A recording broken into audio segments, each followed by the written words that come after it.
আজ আমাদের আলোচ্য বিষয় ট্রান্সফরমেশন।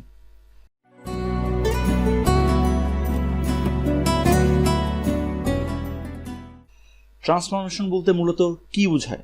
ট্রান্সফরমেশন বলতে মূলত রূপান্তর। এই রূপান্তরটা আসলে কেমন?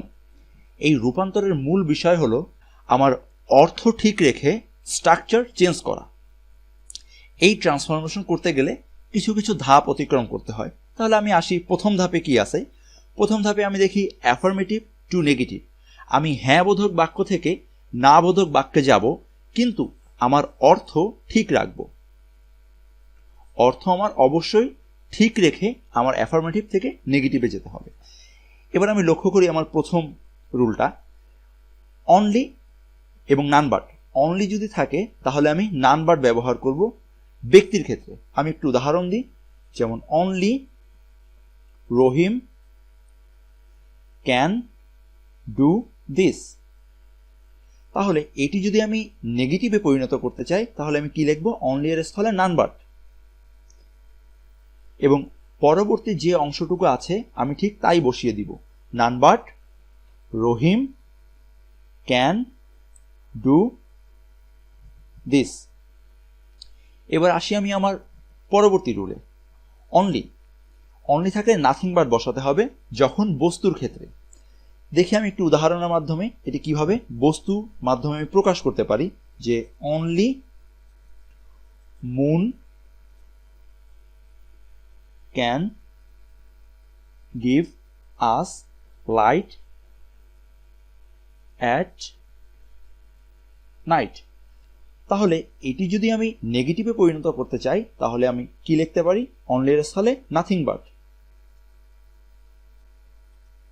Nothing but moon can give us light at night. এটি গেল আমার অনলি থাকলে যখন বস্তুর ক্ষেত্রে হবে তখন নাথিং বাট ব্যবহার করব।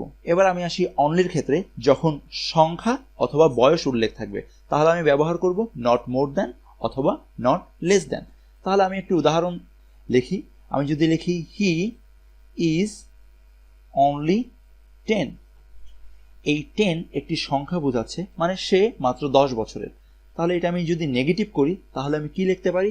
হি ইজ নট মোর অথবা লেস দ্যান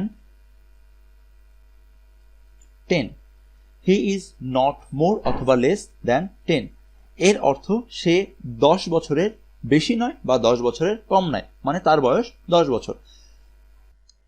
এবার দেখি আমার পরবর্তী রুলগুলো কি আছে।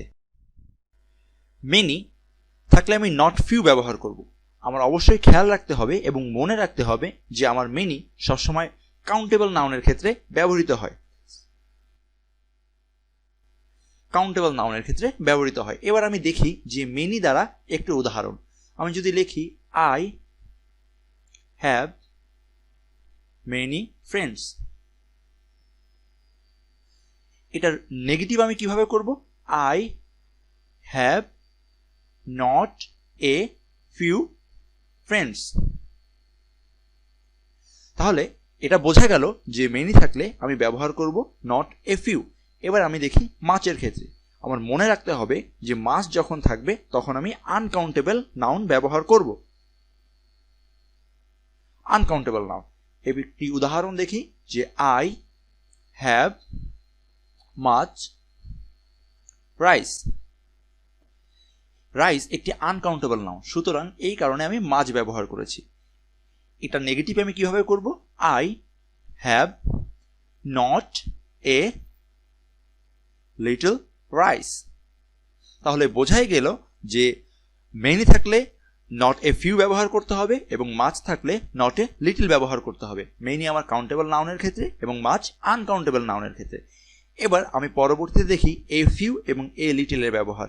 ঠিক মাছ এবং মেনির মতন এ ফিউ আমি ব্যবহার করব কাউন্টেবলের ক্ষেত্রে এবং এ লিটল ব্যবহার করব আমি আনকাউন্টেবলের ক্ষেত্রে।